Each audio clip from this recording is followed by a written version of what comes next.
Hello,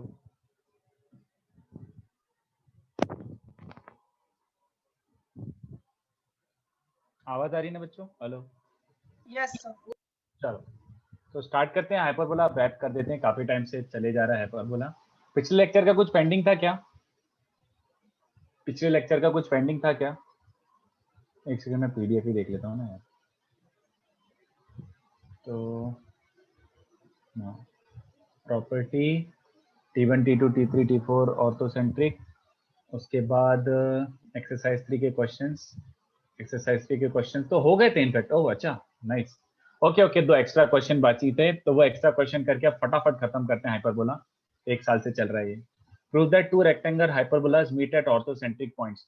prove that any two rectangular hyperbolas meet at orthocentric point. ठीक है, अब देखो ये प्रूव करने के लिए थोड़ा मेहनत का काम है, बट करते हैं। चलो ध्यान से देखना, अच्छे से समझो। उसने बोला कोई से भी दो रेक्टेंगुलर हाइपरबोला।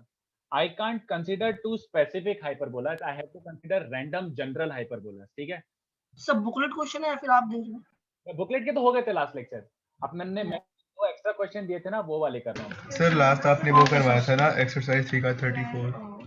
उसके बाद 2 क्वेश्चन एक्स्ट्रा मैं लिख के गया था, 2 एक्स्ट्रा क्वेश्चन में लिख के गया था।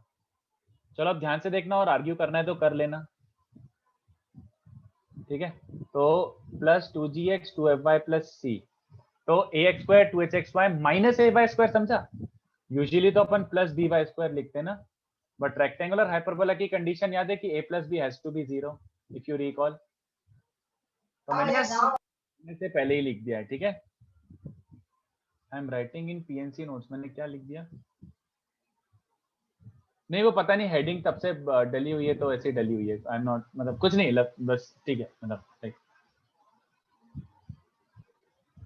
चलो एनीवे। सो ax स्क्वायर 2hxy माइनस, ये एक जनरल हाइपरबोला है, रेक्टेंगुलर जनरल है। ठीक है, एंड लेट अदर हाइपरबोला भी, ध्यान से देखना। मैं आई नो कुछ हरकतें कर रहा हूं, इसको लैम्डा ले लेता हूं, इसको सी स्क्वायर ले लेता हूं। एक जनरल है और एक वो वाला है, क्या बोलते हैं, स्टैंडर्ड। ठीक है, एक जनरल एक स्टैंडर्ड है।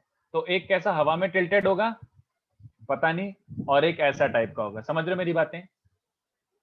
अगर मैं इसमें प्रूव कर दूं कि they meet at orthocentric points, orthocentric points याद है?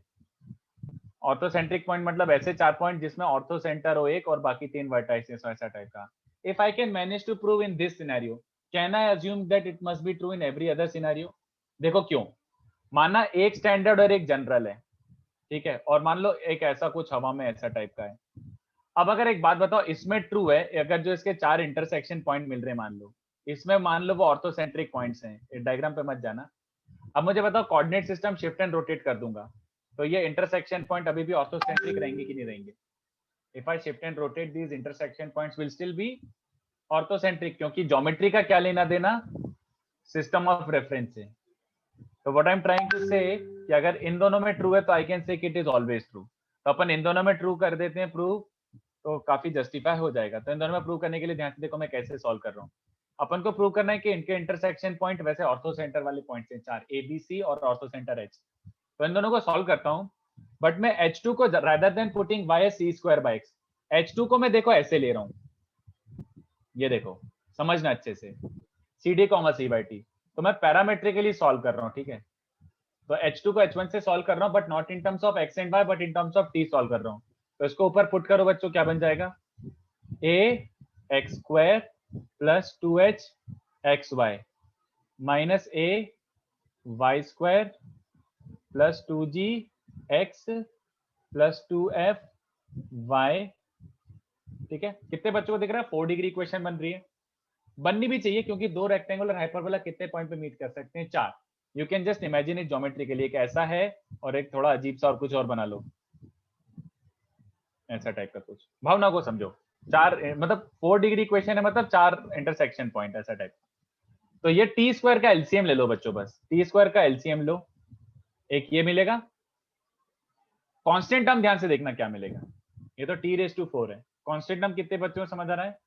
माइनस AC स्क्वायर मिलेगा, प्लस बीच में जो भी कचरा है, I don't really care about cubic, quadratic, linear और बाकी सारी टर्म्स, ये बीच का कचरा है, ये बन रहा है बच्चों। एक 4 डिग्री इक्वेशन बन रहा है जिसका coefficient of t raise to 4 and constant term ये है। तो अगर 4 डिग्री इक्वेशन मतलब इसका 4 रूट्स बच्चों, t1 t2 t3 t4 है ना। और ध्यान से देखो प्रोडक्ट ऑफ द रूट्स क्या हो जाएगा। प्रोडक्ट ऑफ द रूट्स क्या होता है बच्चों 4 डिग्री इक्वेशन में, constant term upon coefficient of t raise to 4 है ना। तो ये क्या मिल रहा है, constant term is minus A C square. जब मैंने एलसीएम लिया था तो ये वाला कांस्टेंट टर्म बचेगा, ये वाला, ठीक है ऐसा। और कोफिशिएंट ऑफ टी स्क्वायर क्या बन रहा है, ए सी स्क्वायर। तो t1 t2 t3 t4 -1 आया ना, याद आ रहा है मैंने ये लास्ट लेक्चर लिखा था। अगर t1 t2 t3 t4 4 points हैं इस पे, सच दैट इनका प्रोडक्ट -1 है, दैट इंप्लाइज ऑर्थोसेंट्रिक पॉइंट्स, चलेगा। So two rectangular hyperbolas are always intersecting at orthocentric points. Is this okay? ठीक है सर हाँ। A bracket c square t square plus आगे क्या लिखा है 2 एच सी स्क्वायर। ये इक्वेशन में x को सी टी और y को c बाई टी रखा है, तो 2h x is c t y c by t, तो 2h सी स्क्वायर। y को c बाई टी रखा है, तो ये और ये 4 डिग्री इक्वेशन, उसका प्रोडक्ट ऑफ रूट्स -1। तो t1 t2 t3 t4 -1 है, तो याद आ रहा है ऑर्थोसेंट्रिक पॉइंट्स होते थे। लास्ट लेक्चर ये अच्छे से दिखाया था मैंने। उसके बाद एक और क्वेश्चन था, वो भी सॉर्ट ऑफ थोड़ा वियर्ड क्वेश्चन ही है बट सॉल्व कर लेते हैं। Prove that a 2 degree curve passing through intersection of 2 rectangular hyperbolas is either a rectangular hyperbola और अ लाइन पे है। तो ये सॉर्ट ऑफ इसी जैसा है बट थोड़ा सा अलग है। तो एक काम करता हूँ, एक रेक्टेंगुलर हाइपरबोला ये ले लेता हूँ, ax square 2h1xy minus a1y square plus 2g1x plus 2f1y plus c1 equal to 0। तो मुझे नहीं पता कैसा टाइप का होगा, ये होगा कोई रेक्टेंगुलर हाइपरबोला ऐसे टाइप का, ठीक है। आई डोंट नो, ये h1 होगा। ऐसे एक h2 हाइपरबोला मान लेता हूं, तो a2x स्क्वायर प्लस 2h2xy, इसको ऐसे लिख देता हूं। मैं भी क्यों कर रहा हूँ, एक सेकेंड, स्मॉल ही लिख लेता हूँ ना, और इसको भी small a2 2h2 xy minus small a2y square plus 2g2x plus 2f2y plus c2 equal to 0। तो ऐसा टाइप का मान लो कोई, ऐसा ये h1 है मान लो, इफ दिस इज h1, और ऐसा कोई और हाइपरबोला है h2 ऐसा टाइप का। तो ये जो 4 इंटरसेक्शन पॉइंट हैं, intersection of h1 and h2, कितने बच्चों को ये चलेगा, any 2 degree curve passing through their intersection points is given by, हाँ या ना बताओ।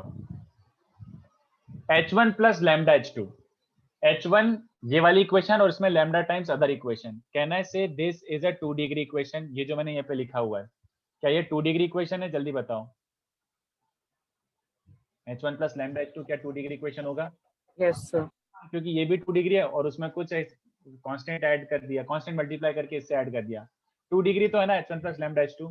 अब जरा मुझे सोच के बताना, if there intersection point was let's say x1 y1, if, solve नहीं करना है, इफ, तो x1 y1 is there intersection point, तो x1 y1 जब इस इक्वेशन में पुट करूंगा h1 में, तो वैल्यू 0 आनी चाहिए ना, क्योंकि h1 इज सेटिस्फाइंग द, ये x1 y1 h1 पे लाई कर रहा है तो उसकी इक्वेशन को सेटिस्फाई करना चाहिए। Similarly x1 y1 is lying on h2 curve, तो x1 y1 h2 को भी सेटिस्फाई करना चाहिए, है ना।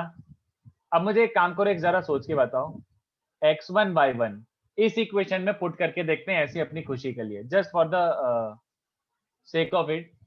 x1 y1 इसमें पुट करूंगा तो h1 वाला पोर्शन 0 हो जाएगा, हाँ या ना, जल्दी बताओ। क्योंकि x1 y1 h1 पे लाइक कर रहा है इस इक्वेशन पे, तो इसकी वैल्यू 0 कर देगा, वो सेटिस्फाई करेगा। और h2 पे भी लाइक कर रहा है तो h2 वाला पोर्शन भी 0 हो जाएगा। तो कहना है इससे कि x1 y1 जो इंटरसेक्शन पॉइंट है वो इस इक्वेशन को भी सेटिस्फाई कर रहा है, और वो इस इक्वेशन को भी सेटिस्फाई कर रहा है, मतलब ये जो भी 2 डिग्री कर्व है वो ऐसे x1 y1 से पास हो ही रहा है। तो ये ऐसे सेम आर्गुमेंट आप ले सकते हो कि ये कोई सा 2 डिग्री कर्व है, पता नहीं कौन सा, अमीबा बना दो ऐसे, बट ये चारों इंटरसेक्शन पॉइंट से पास होगा दिस इक्वेशन। तो you can directly use this. Circle में तो करते थे अपन, बट इसको नॉन सर्कल वाले केसेस में भी कर सकते हो कि 2 degree curve passing through these two equations is h1 plus lambda h2, ठीक है क्या। तो this is a 2 degree curve. अब ध्यान से देखो, इसका कोफिशिएंट ऑफ एक्स स्क्वायर देखो क्या बन रहा है, h1 प्लस लैम्डा h2 का। तो h1 प्लस लैम्डा h2 का कोफिशिएंट ऑफ एक्स स्क्वायर कितने बच्चों को दिख रहा है, ऐसा बनेगा। जल्दी से बताओ कोफिशिएंट ऑफ वाई स्क्वायर क्या बन रहा है, जिसको अपन यूजुअली बी बोलते हैं, -a1 माइनस लैम्डा a2, है ना। ये समझ आ रहा है। कितने Yes, बच्चों को sir. दिख रहा है, a प्लस बी तो 0 है ऑलरेडी। ये जो भी इक्वेशन है, ये 2 डिग्री इक्वेशन का coefficient of X square plus coefficient of Y square 0 है ऑलरेडी, है ना। तो कितने बच्चों को समझ रहा है कि H square greater than A B हो गया बाय डिफॉल्ट। क्यों क्यों? क्योंकि एच का स्क्वायर मतलब क्या होता है, स्क्वायर, पॉजिटिव नंबर, और ए और बी अपोजिट साइन है तो ये नेगेटिव हुआ कि नहीं बताओ। तो as long as a plus B is 0 and H square is greater than A B, that implies h1 plus lambda h2 ये क्या रिप्रेजेंट करेगा बताओ। अगर a प्लस बी 0 है and H square greater than A B तो ये क्या क्या रिप्रेजेंट करेगा, आइदर लाइन पेयर, क्योंकि मैंने लिटरली डेल्टा निकाला नहीं है, डेल्टा 0 आ भी सकता है for some value of lambda और डेल्टा नॉन जीरो आ सकता है। तो अगर डेल्टा 0 आता है तो this will represent a line pair, perpendicular line pair. याद आ रहा है कुछ, perpendicular line pair, a plus B 0 आ रहा है तो परपेंडिकुलर लाइन पेयर, और अ रेक्टेंगुलर हाइपरबोला, क्योंकि अगर डेल्टा नॉन जीरो आ रहा है मान लो for some value of lambda, तो एक तरीके से delta non zero, a plus 0 and h square greater than ab, that represents a rectangular hyperbola. तो प्रूव्ड, ठीक है, proved, that's it. So a 2 degree curve passing through point of intersection of two rectangular hyperbolas is either a rectangular hyperbola itself or a perpendicular line pair, ठीक है। I hope ये दोनों question समझे। थोड़ी hi fi level के question थे, JEE से थोड़ा सा एक लेवल ऊपर ही थे, बट कराना था तो करा दिया से मैंने, दे दिया था लास्ट लेक्चर। तो अब अपन थोड़ा सा थ्योरी और बच रहा है वो खत्म कर लेते हैं बच्चों। और ये लिटरली आपको इसमें से कुछ भी याद नहीं रखना है, you don't have to memorize anything because any you will not remember anything. इसको अपन वैसे भी हमेशा डिराइव ही करेंगे। तो कोनॉर्मल पॉइंट्स अगर आपको याद है तो मैंने हाइपरबोला में अच्छे से मैंने नहीं पढ़ाया था, स्किप कर दिया था क्योंकि कोई नहीं पूछता, बट रेक्टेंगुलर हाइपरबोला में फिर भी पूछ सकते हैं क्योंकि ये रिलेटिवली बहुत ईजी है। ध्यान से देखो, कोनॉर्मल पॉइंट्स का अगर आपको डेरिवेशन याद हो तो मैं वहीं से स्टार्ट करता हूँ। कंसीडर एक rectangular hyperbola xy = c square and it's normal. एक इसकी नॉर्मल ले लेते हैं। तो इसकी नॉर्मल क्या होती थी बच्चों, ये होता था ना, शायद मैं खुद ही भूल गया, t³ - yt + c - ct4 = 0।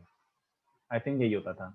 This was a normal at t, ठीक है, this was a normal at t। Deven मैं यहीं से स्टार्ट कर रहा हूँ, this is the first thing I am starting.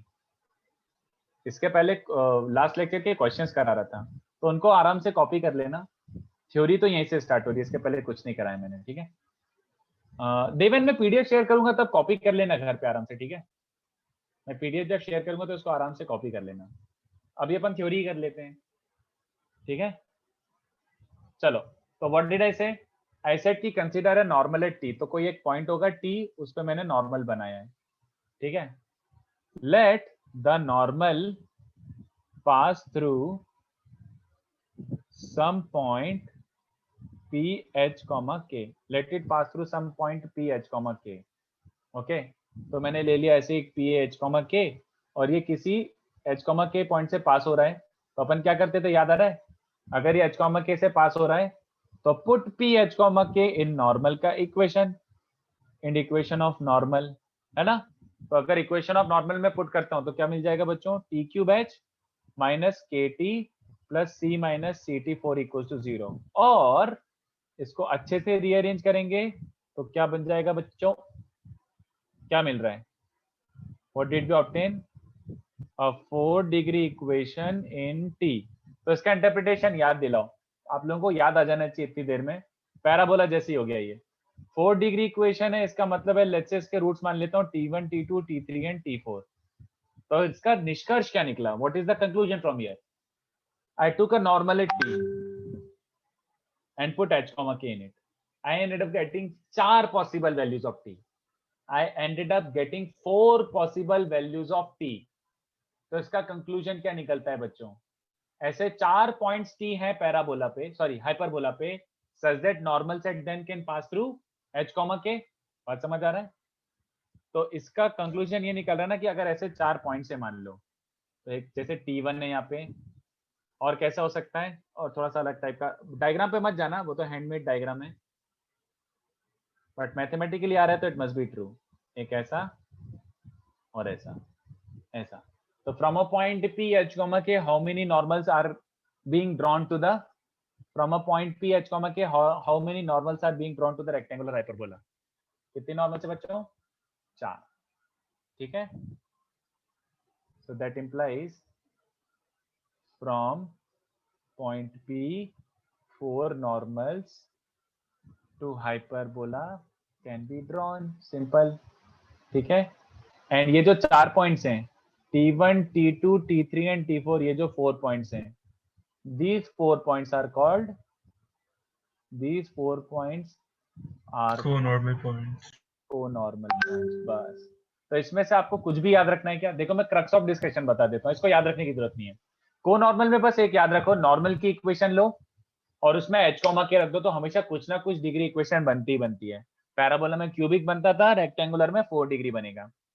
तो इसमें देखो, अब जो मैं नीचे लिखने वाला हूँ वो याद नहीं रख पाओगे, मेरे को भी याद नहीं रहता। आप तो बस क्या करोगे, नॉर्मल की इक्वेशन याद है, एच कॉमा के रखो, 4 डिग्री इक्वेशन बन गया, तो को नॉर्मल पॉइंट्स के रिलेशन मिल गए। सम ऑफ द रूट्स क्या होता है बच्चों? T1 plus T2 plus T3 plus T4। Sum of the roots is minus B, sorry, summation T1 is h by c। ठीक है, तो ये एज इट इज डिराइव कर सकते हो, like hardly 1 minute. Summation T1 T2 0, summation T1 T2 T3 वो क्या बन जाएगा? Minus k by c and multiplication T1 is -1। Is this okay बच्चों? ये 4 रिजल्ट का अपन क्वेश्चंस में यूज करेंगे कि अगर T1 T2 T3 T4 और 4 को-नॉर्मल पॉइंट्स, देन ये रिलेशन होता है। तो अब अपन इस पे सीधे क्वेश्चन ही देखेंगे, बट इसमें से कुछ भी रटने की जरूरत नहीं है, अपन directly question sir summation T1 क्या लिखा है? h by c ना। सम ऑफ द रूट्स क्या होता है? हाँ yes sir. Minus coefficient of t cube upon coefficient of t4, तो वो h by c बच रहा है। ठीक है, और एक और छोटा सा टॉपिक है वो भी बता ही देता हूँ, इसमें भी कुछ याद मत रखना, जस्ट कि करना क्या है बस, बाकी डिराइव तो अपन वहीं पे करेंगे। तो सर्कल एंड रेक्टेंगुलर हाइपरबोला कि अगर ये दोनों इंटरसेक्ट कर रहे हैं तो क्या? ठीक है, तो देखो इसकी प्रॉपर्टीज भी देख लेते हैं। तो एक सर्कल ये वाला लेता हूं, एकदम जनरल वाला, 2gx 2f by c = 0। ठीक है, और अपना हाइपरबोला ले रहा हूँ xy = c², इसको लैम्डा ले लेता हूँ, नहीं तो दोनों c सेम हो जाएंगे। अब मेरे को ये देखना है कि ये रेक्टेंगुलर हाइपरबोला और ये सर्कल कितने पॉइंट्स पे मीट करेंगे। वैसे आप ज्योमेट्रिकली तो देख ही सकते हो कितने पॉइंट पे मीट कर सकते हैं बच्चों। अगर एक सर्कल बनाऊं तो कितने पॉइंट पे मीट कर सकते हैं लोग? समझ आ रहा है? बहुत ही घटिया डायग्राम था ऐसा। 4 पॉइंट्स। ऐसा टाइप का बना देता हूँ। तो the circle and rectangular hyperbola can actually intersect at 4 points. वो तो मुझे दिख ही रहा है ज्योमेट्रिकली, बट उसका कुछ प्रॉपर्टी हो तो निकाल लेते हैं। प्रॉपर्टी मतलब कुछ सम मैथमेटिकल रिजल्ट। तो ये देखो, अपन इन दोनों को फिर से सॉल्व करते हैं, but I usually prefer my results in T. मैं ये भी कर सकता हूँ कि y को c² रखो। y को c² रखोगे तो ऑब्वियस सी बात है x में 4 डिग्री बनेगा, बट मैं इंस्टेड ऑफ x मैं t में 4 डिग्री बनाता हूँ। ये देखो, तो मैं सॉल्व तो ऐसे ही कर रहा हूँ, बट पैरामेट्रिकली सॉल्व कर रहा हूँ। इनको इसमें पुट करता हूँ, तो x² बेसिकली ये बन रहा है, y² बेसिकली ये बन रहा है 2gct plus 2fc by t plus lambda equals to 0। ये बन जाएगा। तो ये डिराइव करने में बच्चों ज्यादा टाइम नहीं लग रहा है। तो 4 डिग्री इक्वेशन मतलब क्या बन रहा है? 4 डिग्री इक्वेशन मतलब फिर से वही घूम फिर के आ गए, ये 4 डिग्री इक्वेशन। तो 4 डिग्री इक्वेशन का मतलब इंटरप्रिटेशन क्या होता है? 4 रूट्स, और 4 रूट्स का मतलब 4 इंटरसेक्शन पॉइंट्स। चलेगा? Let the intersection points be T1, T2, T3 and T4। ठीक है, तो ये जैसा कि दिख रहा है, तो ये T1 है, ये T2 पॉइंट है, ये T3 पॉइंट है, और ये T4 पॉइंट है, ऐसा। ठीक है, तो बेसिकली अगर ये 4 पॉइंट्स हैं जो सर्कल पे लाई कर रहे हैं एक तरीके से, T1, T2, T3, T4 are 4 points which are lying on the circle, then अपना प्रॉपर्टीज क्या बन जाएगा?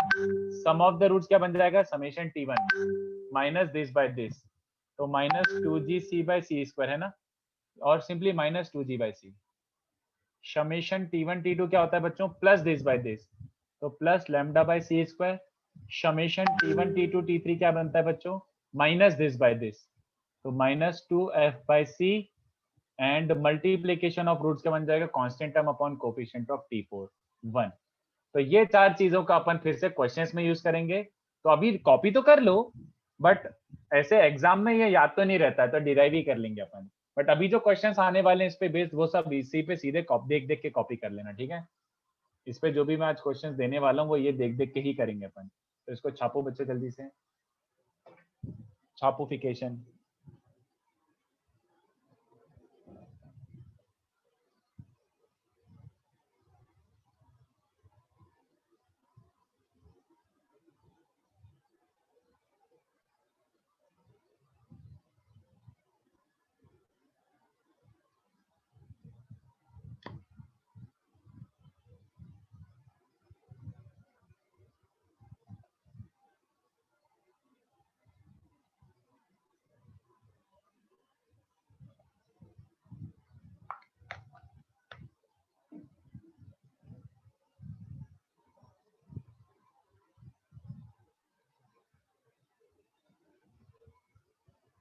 कब चालू होगा ऑफलाइन, अरे सब लोग यही सोच रहे हैं यार।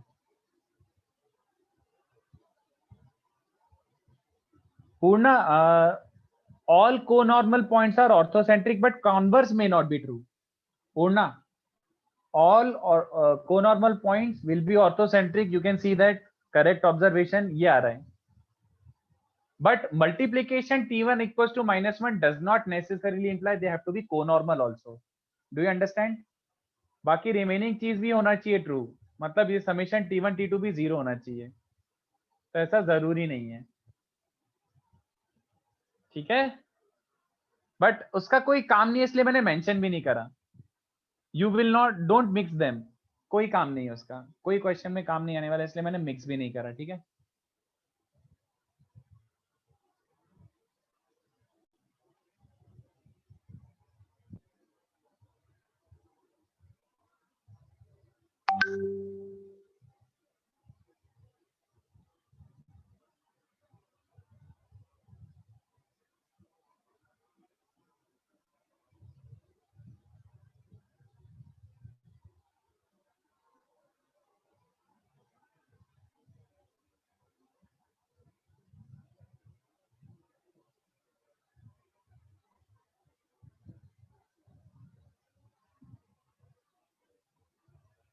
थोड़ा सा नीचे स्क्रॉल करता हूं मैं।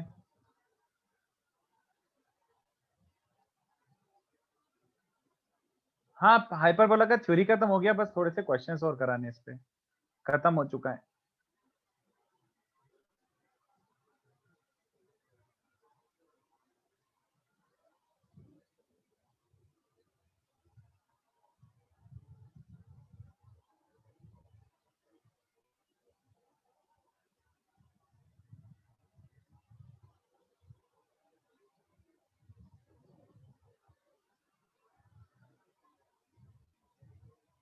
हाँ, कोऑर्डिनेट ज्योमेट्री खत्म।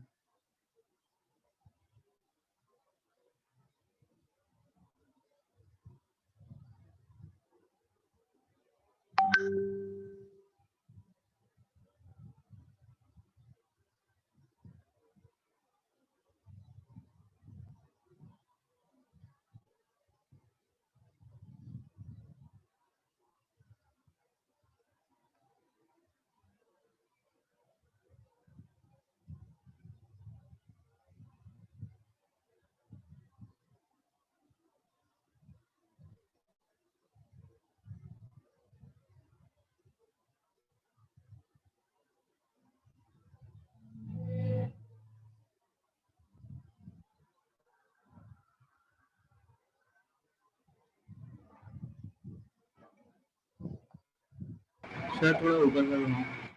ज्यादा नीचे, अभी ठीक है ना। यस। कॉम्प्लेक्स नंबर में पहले का कोई concept not really, no no.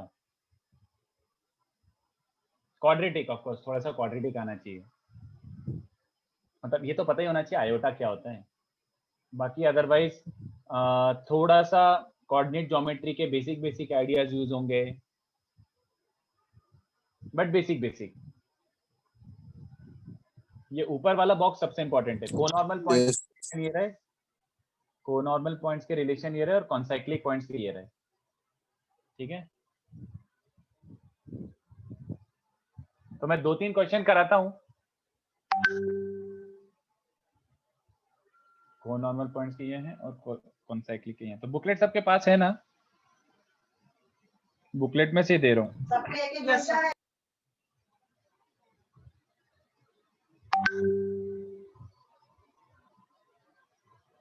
एक बार ऊपर शिफ्ट कर देता हूं, देख लो कुछ देखना बाकी है। क्रक्स ऑफ डिस्कशन ये बॉक्स में लिखा हुआ है, और ऊपर वाला अगर नहीं भी लिखोगे तो चल जाएगा। इनफैक्ट कुछ भी नहीं लिखोगे उसमें से तो भी चल जाएगा, but as long as you remember कि करना क्या है।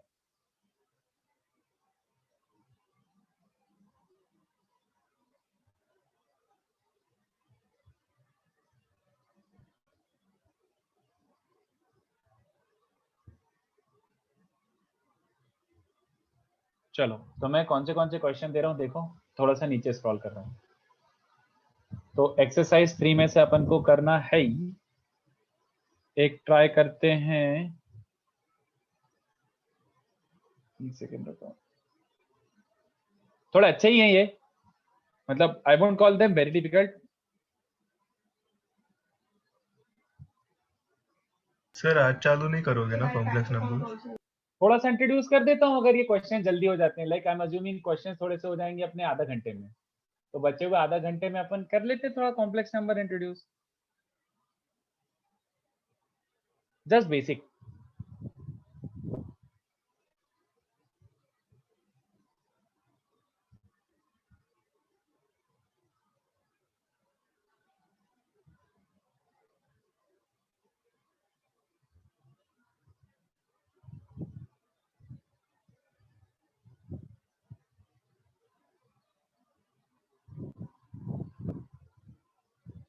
ये 4 क्वेश्चन करके आगे बढ़ते हैं, ठीक है। क्यों आज स्टार्ट नहीं करना है क्या? जैसा तुम लोग बोलो, और प्रैक्टिस करा दूंगा, I don't mind. Sir doubts ले लो ना। डाउट्स अगर होंगे तो ले सकता हूँ, आई डोंट माइंड। बोलो अगर कुछ डिस्कस करना है तो डिस्कस कर लूंगा आखिरी के आधे घंटे में। इलिप्स का कुछ डिस्कशन बाकी है अपना? आई थिंक 1A1 भी हुआ है इलिप्स का अपना थोड़ा थोड़ा।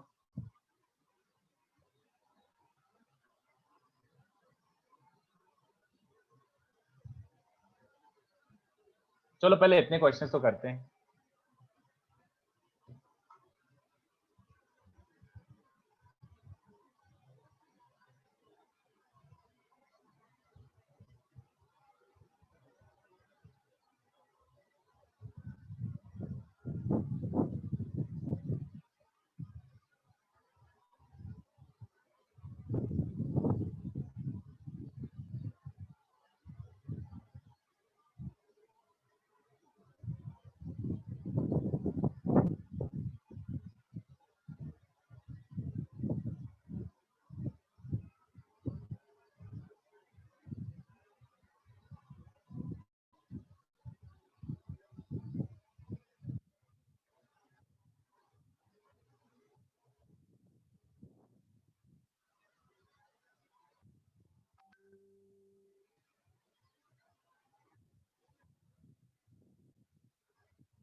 टेंथ आ रहा है? हाँ पीएनसी बट अब बहुत बाद में आएगा शायद, पता नहीं, मैं पढ़ूंगी कोई और पढ़ा या नहीं, देखते हैं जब आएगा तब आएगा। टेंथ बोलो।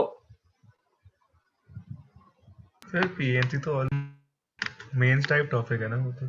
पागल हो गए, किसने बोला? किसी ने तो बोला था पहले। नहीं ऐसा कुछ नहीं है, मेंस टाइप का टॉपिक बिल्कुल भी नहीं।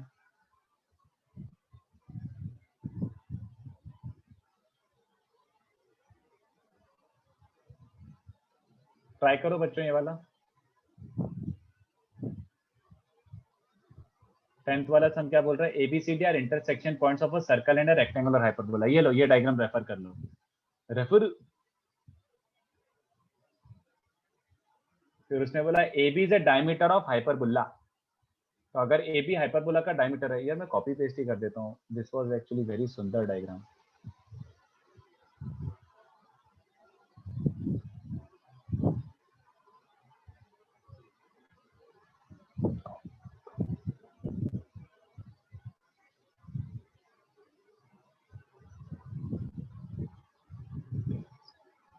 क्या दिया हुआ बच्चे, जल्दी बताओ।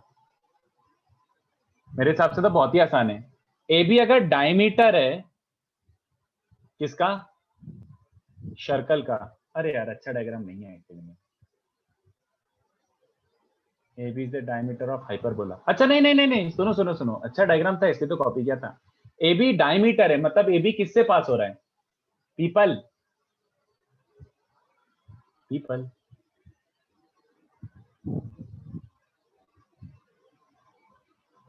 सेंटर, विच इज ओरिजिन, है ना। A B is the diameter of this thing, तो उसने क्या बोला है फिर प्रूव करने के लिए, prove that C D is the diameter of circle. अच्छा ऐसे लिख देता हूँ, डायग्राम थोड़ा गंदा बना, आई होप समझ गए हो तुम लोग। A B is the diameter of this, तो prove that C D is फलाना ढिमका। सोचो कैसे करोगे। इनका यूज कर सकते हो, ये जो ऊपर बॉक्स लिखा हुआ ना, इनका यूज कर सकते हो।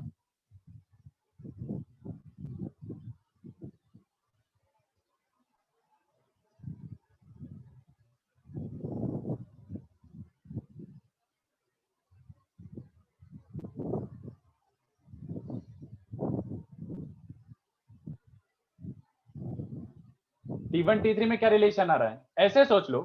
कितने बच्चों को याद आ रहा है cot joining T1 and T3 मैंने निकलवा के रखा था। आई होप आई एम राइट, नहीं मुझे याद नहीं आ रहा है, सेम रुको, ये था शायद।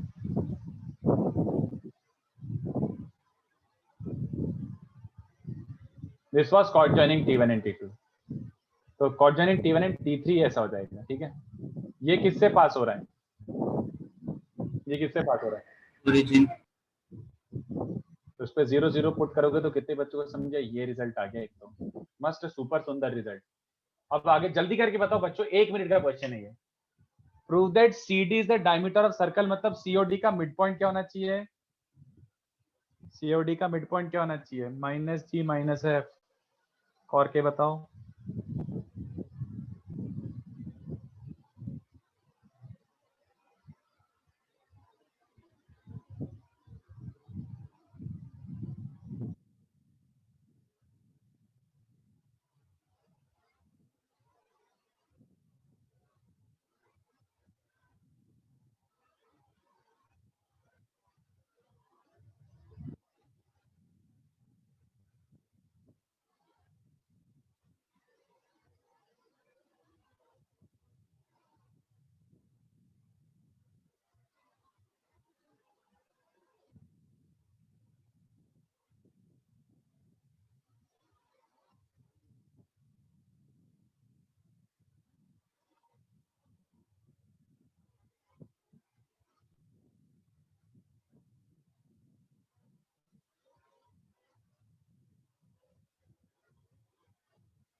आ गया क्या, जल्दी बताओ।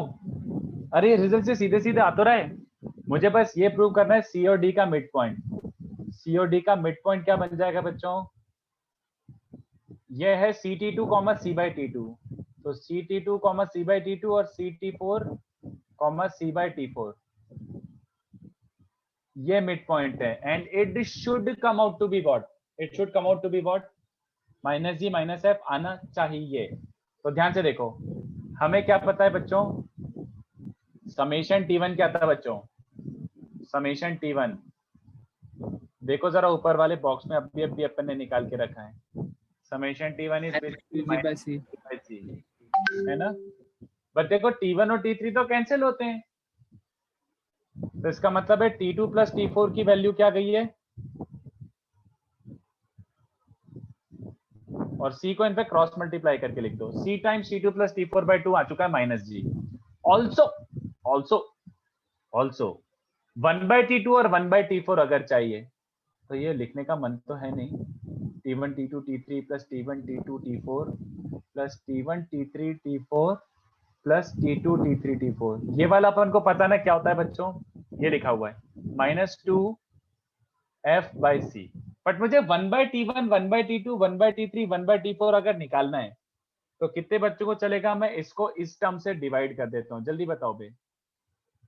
बट इसकी वैल्यू 1 ही थी एनीवे, देख लो एक बार, T1 T2 T3 T4 की वैल्यू 1 है, तो इसकी वैल्यू ये है, इसकी वैल्यू 1 है, दोनों को डिवाइड करता हूं अगर, तो कितने बच्चों को समझ रहा है कि दिस अपॉन दिस, यहां तक क्लियर है क्या, जल्दी बताओ। ये बचेगा S3 upon S4 is basically 1 by this का समेशन, वो भी -2F बाय C है। इज दिस ओके बच्चों?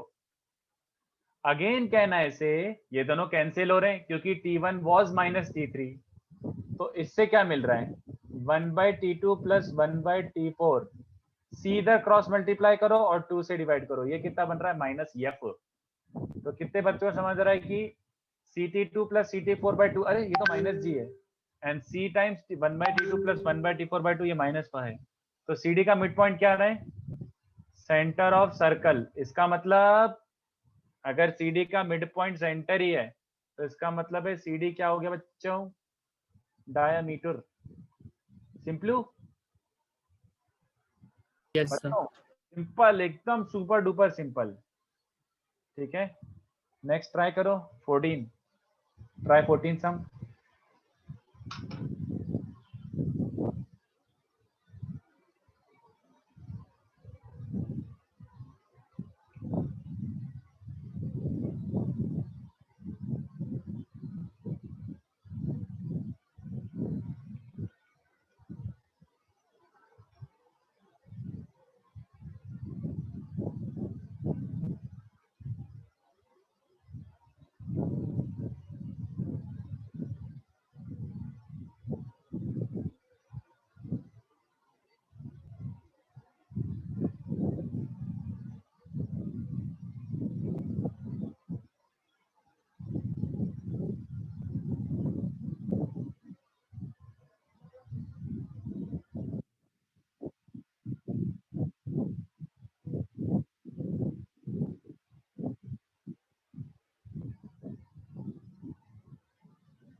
चलो आ रहा है नेक्स्ट बच्चों, मुझे लगता है नेक्स्ट भी कोई ज्यादा डिफिकल्ट नहीं है, ऐसे ही बस घुमाना फिराना है, ज्यादा अपन को लोड नहीं लेना है लाइफ में। एक बार क्वेश्चन दिखा दो। अच्छा ओके, क्वेश्चन ही नहीं लिखा था। 10 14 28 33, तो अभी नेक्स्ट 14th कर रहे हैं अपन। वैसे 14 यहाँ पे लिखा हुआ था बिरजू,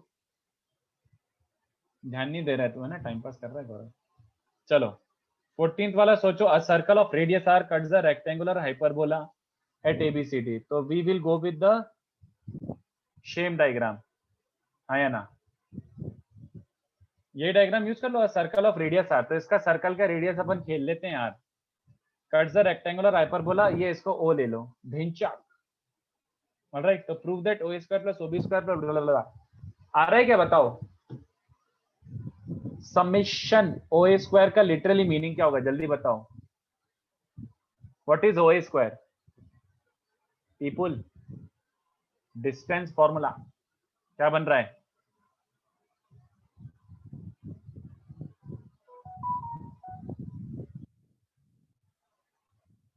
हाँ या ना? किसी को समझाइए कि मैं अकेली बात कर रहा हूँ बच्चों? Yes, sir. समझ आ रहा? वही मतलब Yes, sir.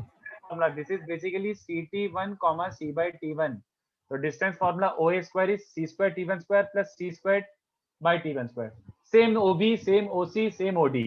आई होप ये सबको समझ गया हो।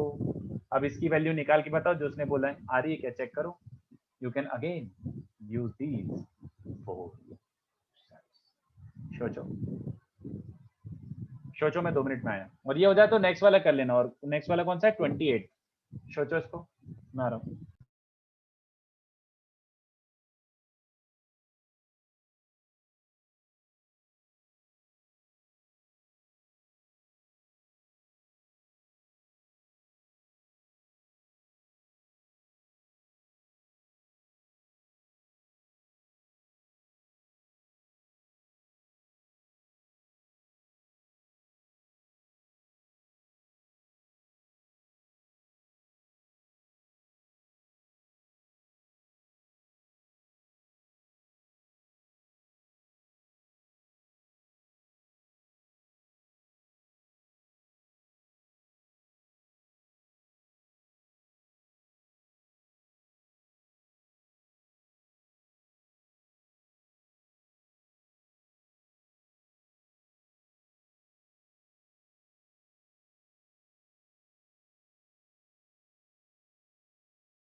चलो बताओ, आ रहा है पीपुल? समेशन T1 स्क्वायर कैसे निकालेंगे? हमें समेशन T1 पता है बच्चों, -2G/C। समेशन T1 T2 क्या है बच्चों? Lambda by C square. तो कितने बच्चों को समझ रहा है कि मतलब A plus B plus C plus D का होल स्क्वायर, वो क्या होता है बच्चों? ये प्लस 2 टाइम्स ये, हाँ या ना? जल्दी बताओ, A plus B plus C plus D का होल स्क्वायर में क्या बन जाएगा? A square B square C square D square 2AB 2AC 2AD ऐसे सो ऑन। तो ये क्या मिल रहा है? इसका मतलब है समेशन ऑफ T1 स्क्वायर क्या मिल रहा है बच्चों? समेशन T1 का होल स्क्वायर, तो 4G square by C square -2 lambda bye C square. Is this okay? जल्दी बताओ बच्चों, सोच लो एक बार। और 1/T1 स्क्वायर का समेशन निकालने के लिए क्या करना है? तो ये देखो, summation T1 T2 T3 upon multiplication T1, ये समझ आया था कि ये आया था ऐसा वाला वैल्यू, मतलब ABC plus ACD plus blah blah upon ABCD. So it is basically summation 1 by T1 जो previous question में किया this upon this. उसकी वैल्यू आई थी -2F by C. Okay. Also summation T1 T2 upon multiplication T1. ये क्या बचेगा बच्चों? कहना से this will be 1 upon T1 T2 वाली टर्म्स बचेंगी. मतलब ऊपर बन रहा है AB plus AC plus AD plus BC plus upon ABCD. तो समझ रहे हो 1 अपॉन CD 1 अपॉन BD ऐसे करके सारी टर्म्स जो भी बनेगी वो बच जाएंगी. तो उसको समेशन 1 बाई T1 T2 बोल सकते हैं. हाँ बोल सकते हैं. तो ये बेसिकली बन क्या रहा है? इसकी वैल्यू क्या थी? समेशन T1 T2 की वैल्यू क्या थी? ऊपर झांक लेते हैं. Lambda by C square. ये था लैम्डा बाय सी स्क्वायर और मल्टीप्लीकेशन T1 1 ही था. तो अपने को ये दोनों मिल गया है. कितने बच्चों को ये चलेगा बताओ? 1 by T1 square is basically पूरे का whole square minus 2 times this. जल्दी बताओ. वही जो ऊपर किया था वही कर दिया वापस से. a plus B plus C plus D का होल स्क्वायर. उसमें कौन सी टर्म आती है? a square B square C square D square और 2 times A B B C C D and so on. तो इससे समेशन 1 बाय T1 स्क्वायर का वैल्यू क्या मिल रहा है बच्चों? 4f square by C square minus 2 lambda by C square. तो ये आ गया और ये आ गया. तो इसकी वैल्यू क्या मिल रही है? C square into T1 square is basically 4g square minus 2 lambda plus c square into summation 1 by T1 square. C square cancel हो रहा है. Sorry. C square into T1 square. तो ये सी स्क्वायर कैंसिल हो रहा है. And c square into summation 1 by T1 square क्या बन रहा है बच्चों? 4f square minus lambda. तो कितने बच्चों को दिख रहा है तुम्हारा? बेसिकली ये इसके बराबर आ रहा है. Summation of O square is 4 times G square plus F square minus constant term. इसी को क्या बोलते हैं? है ना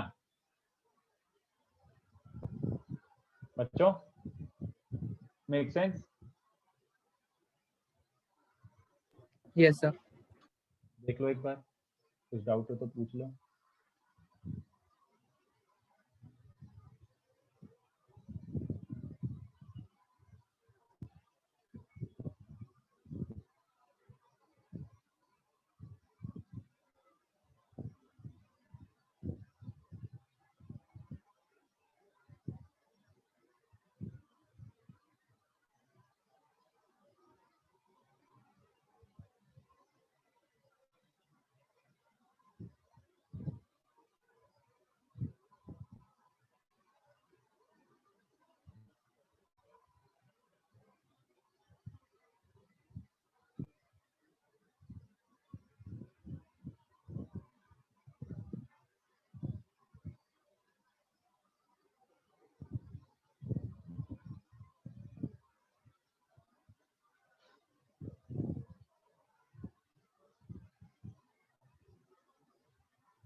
नेक्स्ट ट्राई करो बच्चों. देखो कौन सा दिया था?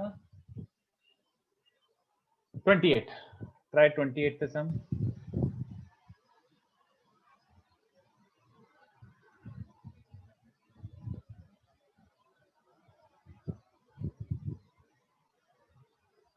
P, Q and R are co-normal points on xy equals to c square.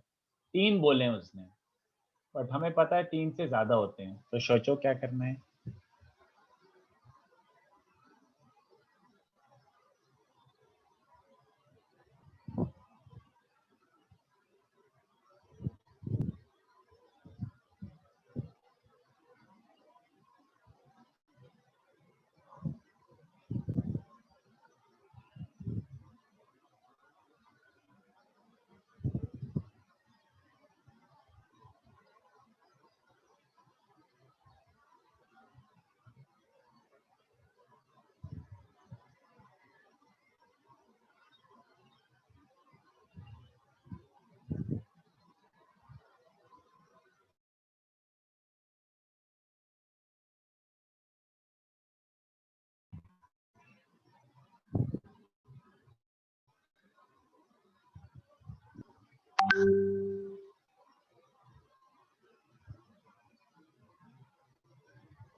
28.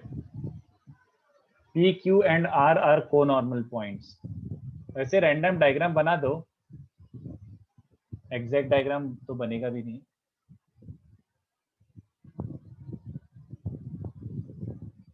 Such that normals to the curve at these points meet again on the curve. Okay. तो कैसे बताऊं? नॉर्मल्स थोड़ा वियर्ड सा लगेगा डायग्राम, मेरे को तो बनाने को भी नहीं हो रहा कैसा होगा. ऐसा टाइप का बना लेता हूँ, बट इसको मैथमेटिकली सॉल्व करना है, डायग्रामेटिकली कोई फर्क नहीं पड़ेगा. तो लेट्स से ये एक P पॉइंट है T1, एक Q पॉइंट है T2 और एक R पॉइंट है T3. तो normal set P, Q and R उसने बोल के रखा है, they are meeting each other on the curve, let's say ST4. तो कुछ प्रूव करने के लिए बोला है, बताओ कैसे करोगे. Normal set P, Q, R meet at S. ऐसा क्वेश्चन अपन ने पैराबोला में किया था.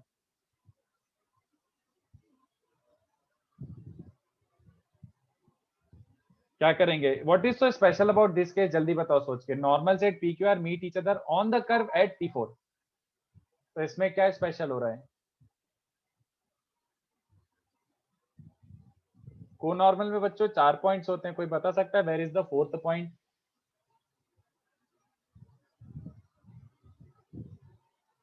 Anyone? Point of intersection. Which point is that? कितने बच्चों को समझ रहे हैं कि फोर्थ T4. पॉइंट T4 है ना? एक Yes, T4 sir. पे खुद पे भी तो नॉर्मल होगी, एक T4 पे खुद पे भी नॉर्मल होगी. Here T4 is fourth point obviously. तो इससे कंक्लूजन क्या निकला? तुम्हारा H, K जिस पॉइंट से ड्रॉप करते हो वो खुद ही CT4, C/T4 है ना, एक तरीके से. क्योंकि तुम एक तरीके से इस पॉइंट से हाइपरबोला पे कितनी नॉर्मल ड्रॉप कर पा रहे हो? एक तो T1 वाली नॉर्मल, एक T2 वाली, एक T3 वाली और एक खुद पे. और इस पॉइंट से 4 नॉर्मल ड्रॉप हो रही हैं. तो यहाँ पे H, K को CT4, C/T4 ही ले लो. क्वेश्चन ही आ जाएगा, जल्दी सॉल्व करके बताओ. In this relation, your H, K are CT4 and C/T4 only. ये दोनों को यूज करो, ये वाला जल्दी ट्राई करके बताओ. H, K CT4, C/T4 only. हमें पता है T1 plus T2 plus T3 plus T4 क्या होता है बच्चों? H/C होता है. But H is CT4. तो कितने बच्चों को समझ आ रहा है? समेशन, मतलब ये समेशन नहीं लिखता हूँ, नहीं तो कंफ्यूजन हो जाएगा. 3 टर्म्स का सम. ये क्या बच रहा है बच्चों? 0. ये जरा बताना इसकी वैल्यू क्या आती है? Summation T1, T2, T3 upon multiplication T1. तो S3/S4 क्या आता है बच्चों? S3/S4 इस वाले का, सर्कल का नहीं, इस वाले का. तो this upon this is plus K/C. समझ रहे हो? S3/S4 is plus K/C. मतलब दिस अपॉन दिस अगर टेक्निकली निकालोगे तो ये बचेगा 1/T1 plus 1/T2 plus 1/T3 plus 1/T4. K/C बन रहा है. बट K एक्चुअली क्या है? K की वैल्यू क्या है? K is C/T4. तो K/C इज T4. तो कितने बच्चों को समझा? 1/T1 plus 1/T2 plus 1/T3 की वैल्यू भी क्या है? 0. प्रूव हो गया क्या? क्या प्रूव करना था बच्चों? क्या प्रूव करना था अपन को? अपन को उसने प्रूव करने के लिए बोला था कि सेंट्रॉइड ऑफ ट्राइंगल PQR. तो ट्राइंगल PQR का सेंट्रॉइड क्या होता है बच्चों? सारे कोऑर्डिनेट्स पता है क्या? हाँ. तो centroid is C times T1 plus T2 plus T3/3, क्योंकि अपन को XY कोऑर्डिनेट्स पता थे तीनों, comma C times 1/T1 plus 1/T2 plus 1/T3/3. This was the centroid. तो अपना जो कंक्लूजन निकला उसके बेसिस पर क्या आ रहा है ये बच्चों? ये भी 0 है, ये भी 0 है. तो ट्राइंगल PQR का सेंट्रॉइड क्या हो गया? ठीक है, मेक सेंस?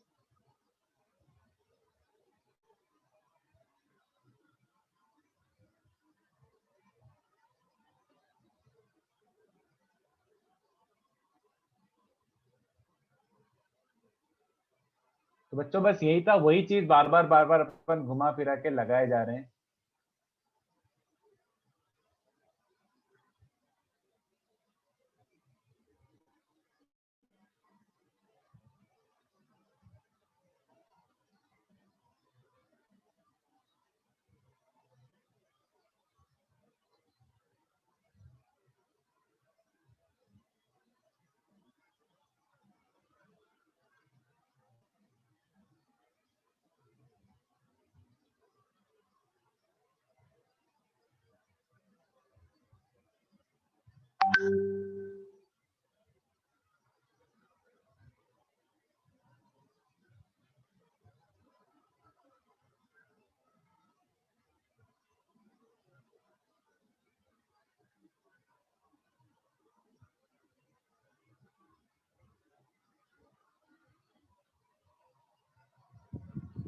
ठीक है,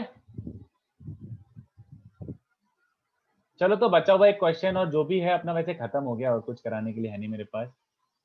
तो कॉम्प्लेक्स इंट्रोड्यूस कर दूं, एकदम बेसिक वाला, सबसे बेसिक बेसिक, बोलो चलेगा क्या?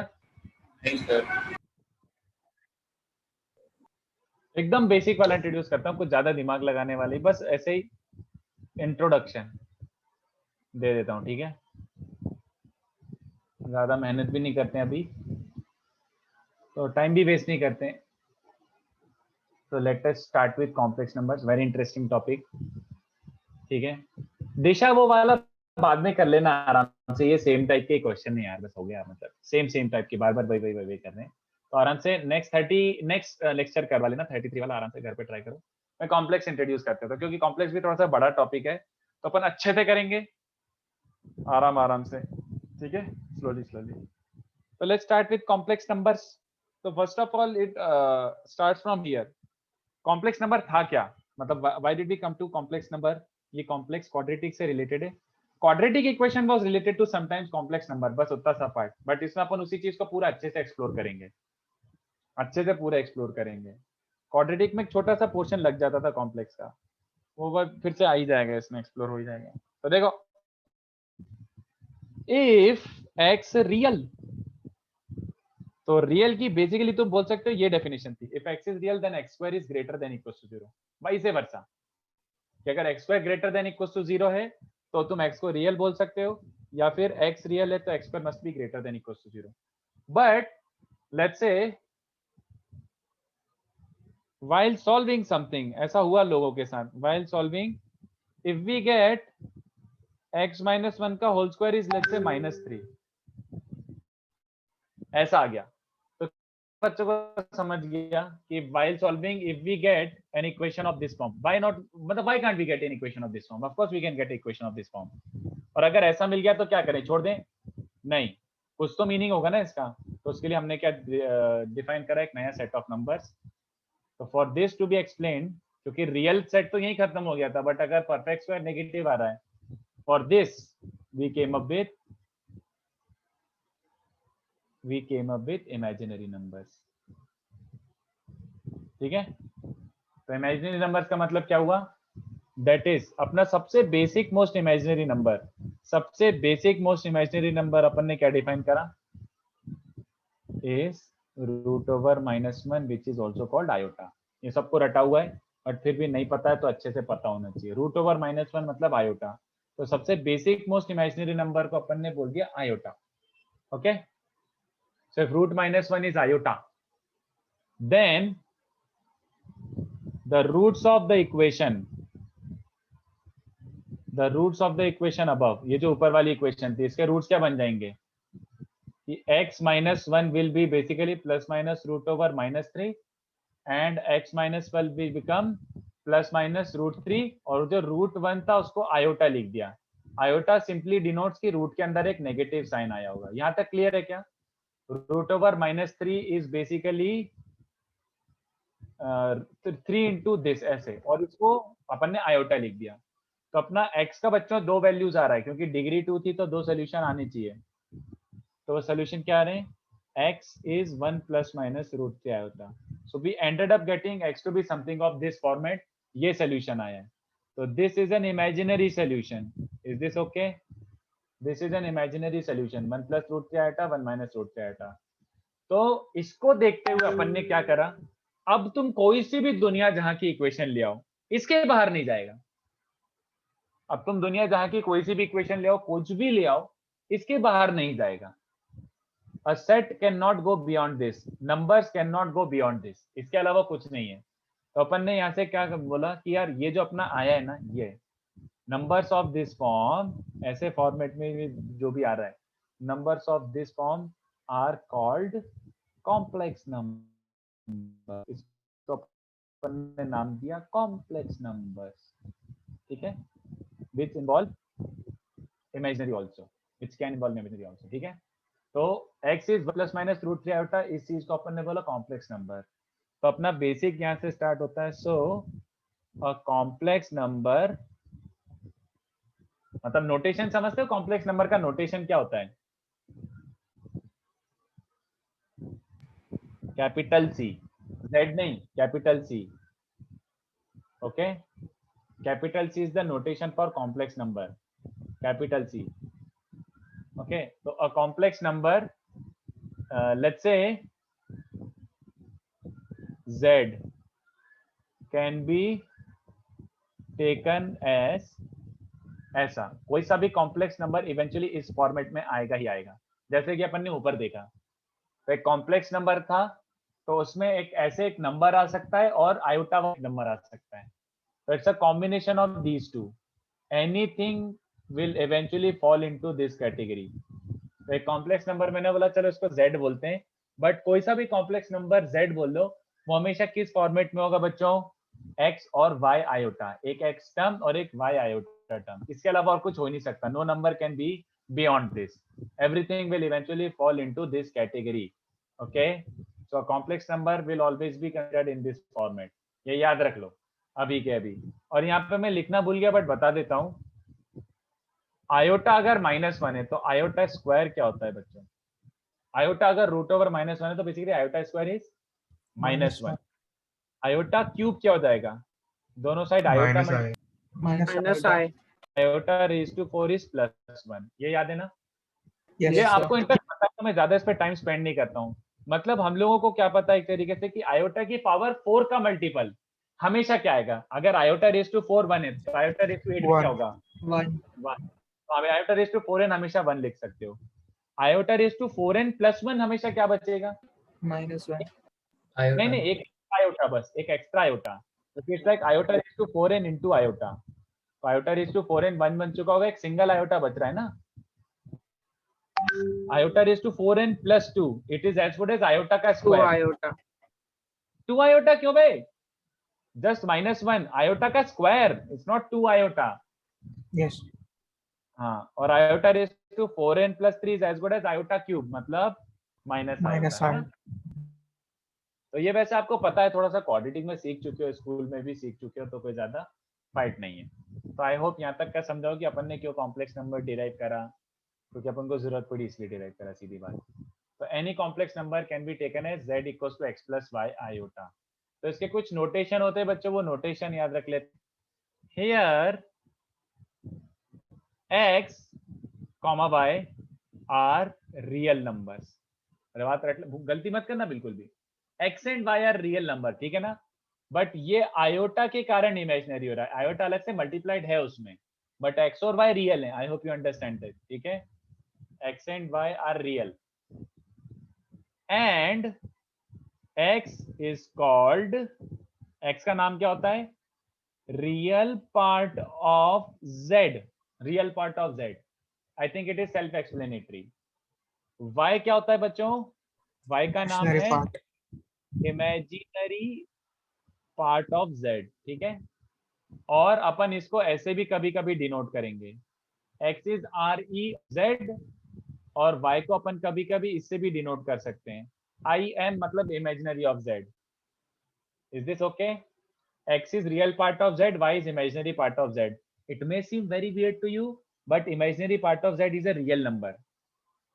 The imaginary thing is coming because of iota, but x और y real है, तो real part of z and imaginary part of z, both of them are real numbers, but imaginary part of z के साथ iota multiply हो जाता है।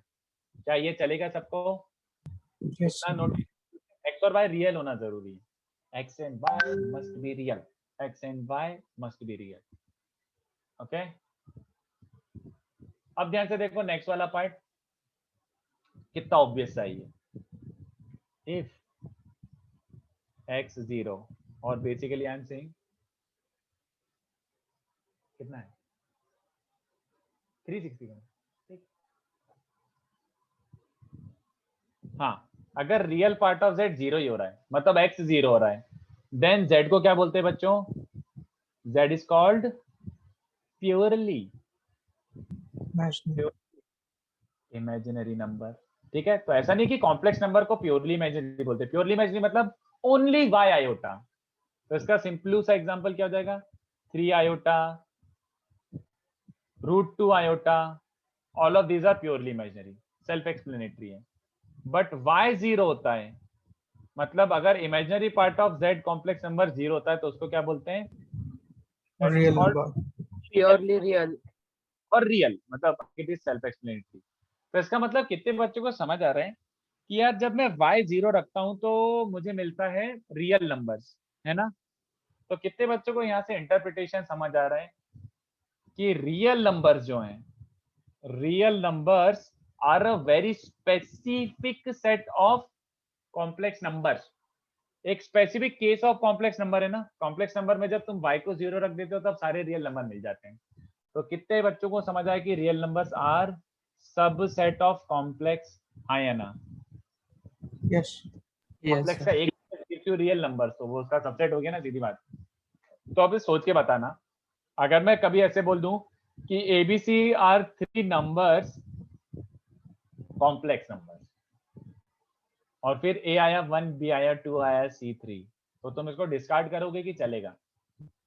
मैं कुछ सॉल्व करते करते करते let's say A1 B2 C3 आया, तो तुम इसको सही मानोगे कि गलत मानोगे कि सर दिया तो कॉम्प्लेक्स था? सर सही है। सही है। सही है। Yes, sir. Real are also complex numbers. Do I make sense? Yes, sir.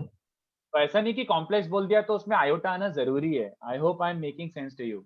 ऐसा नहीं है कि अगर कॉम्प्लेक्स बोल दिया तो आयोटा आना जरूरी है। Real numbers are also complex numbers, ठीक है।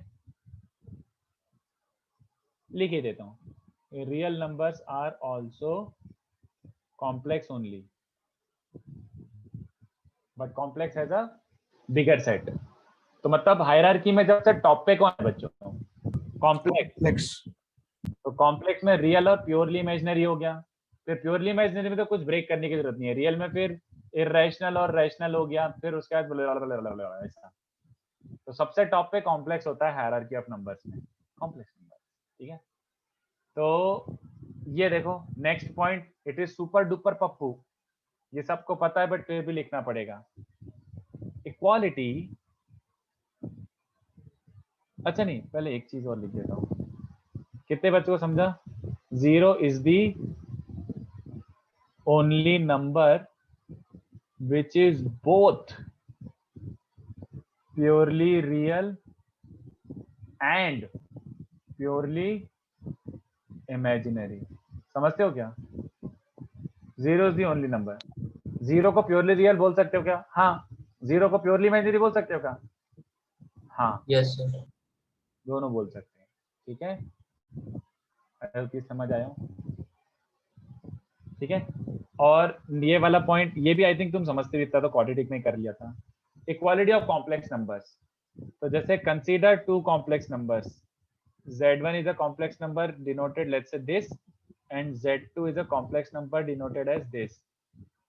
So if you are doing z1 equals to z2, that could only imply one thing and one thing only, equate real parts and equate imaginary parts। ठीक है, यहाँ लिख देता हूँ, directly equate कर दो real parts from LHS and also equate imaginary parts from INAG is fine। Directly equate real parts and directly equate imaginary parts। Simple। I think it makes sense to you also। x1 plus y1 iota is also x2 plus y2 iota, है ना? यही बोल रहा है ना वो। तो एक काम करते हैं, x2 को इधर ले आओ और y2 को इधर ले आओ। अब ये प्योरली रियल है बट ये प्योरली इमेजिनरी है। तो प्योरली रियल प्योरली इमेजिनरी के बराबर कब हो सकता है बच्चों? 0. व्हेन इट इज 0 है ना। तो ये इक्वल टू ये जब भी हो सकता है जब ये भी 0 ये भी 0। तो समझ रहे हो बेसिकली बात वही हो गई यार, x1 equal to x2 y1 equal to y2। Do I make sense? Yes, सीधे yes, सीधे sir. इक्वेट कर देना और इमेजिनरी इमेजिनरी इक्वेट कर देना, खत्म। इसके अलावा और कोई केस नहीं है। ओके, यही एक केस है। तो जैसे कोई भी अगर ऐसा दिया हुआ है कि if x plus y iota is √3 plus 7 iota, खत्म। No thinking about this twice, ठीक है। बट इक्वालिटी के साथ साथ ये भी समझाना पड़ेगा मुझे, and this may seem a little weird to you. Inequality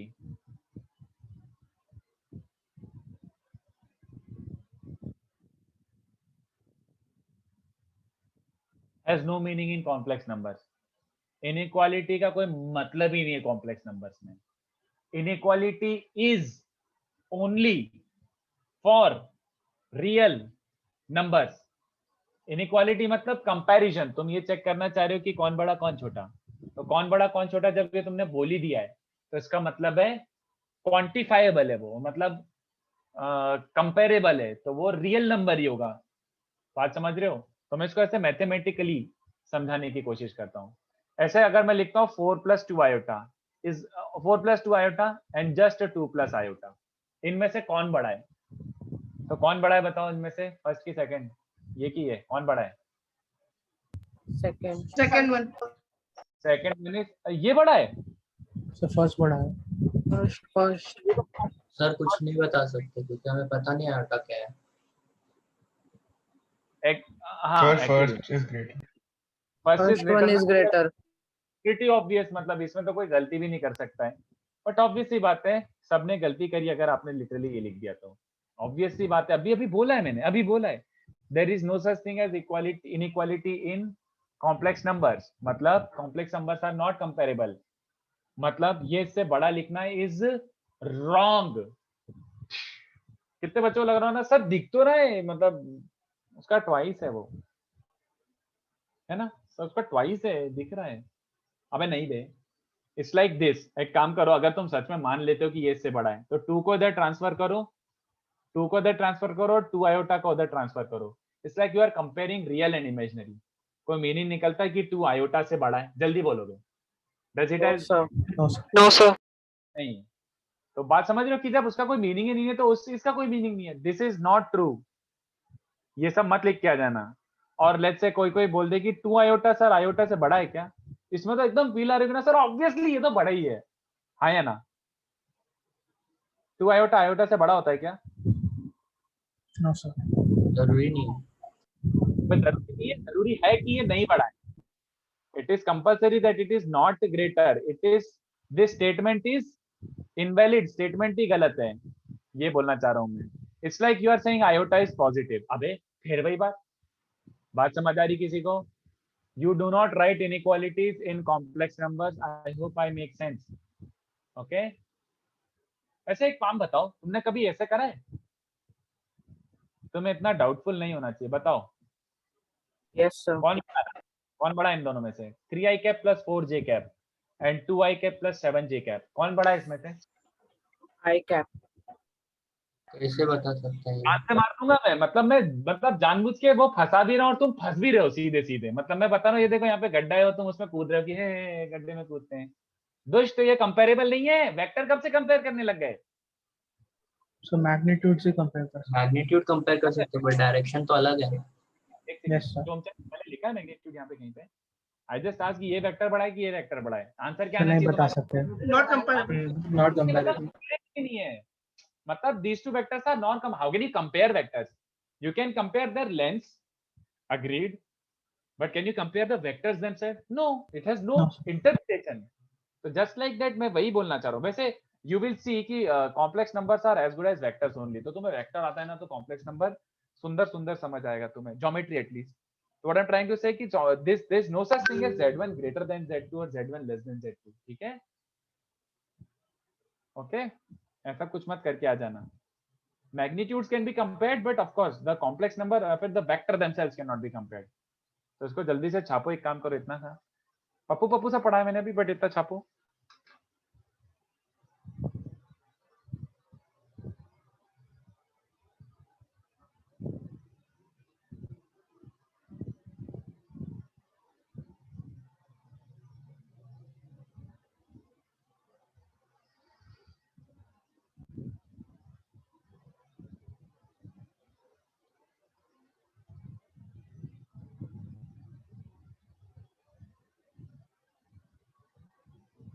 हाँ इसको कॉपी कर लो, चलो आज के लिए इतना बस। बट एक चीज मैं ये हमेशा भूलता हूँ, हर साल भूलता हूँ, मुझे याद दिला देना basic algebra of complex number, ये एक ऐसी वर्ड याद दिला देना।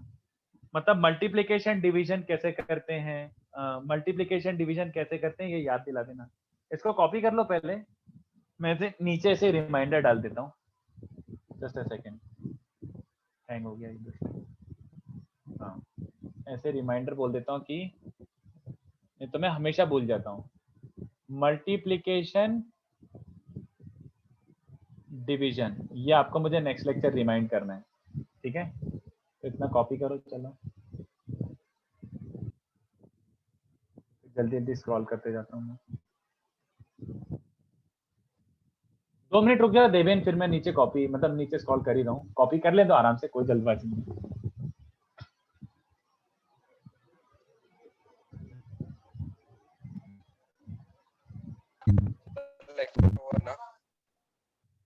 हाँ मैं अब कुछ नहीं पढ़ा रहा, बस ये कॉपी कर लो।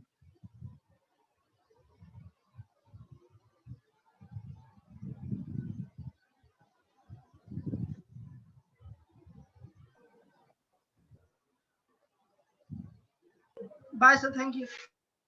चलो बाय। थोड़ा सा मैं नीचे स्क्रॉल कर रहा हूँ।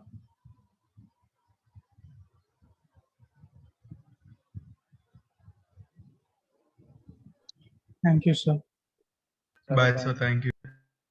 वैसे मैं पीडीएफ शेयर भी कर दूंगा, बट लिख लो आराम से। Bye, sir. Thank you. Done. Bye.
चलो डिस्कनेक्ट करता हूँ, लिख के हो गया तो बाय।